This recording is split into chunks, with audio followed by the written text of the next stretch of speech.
আসসালামু আলাইকুম রহমতুল্লাহ। আল্লাহকে যারা বেসেছে ভালো, দুঃখ কি আর তাদের থাকতে পারে? হতাশা কি আর তাদের থাকতে পারে?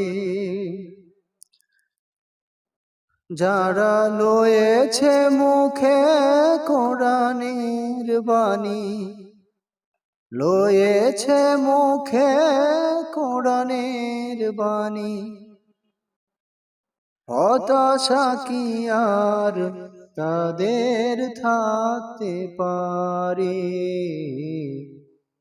দুঃখ কি আর তাদের থাকতে পারে? আল্লাহকে যারা বেসেছে ভালো, দুঃখ কি আর তাদের থাকতে পারে? দুঃখ কি আর তাদের থাকতে পারে? যারা লয়ে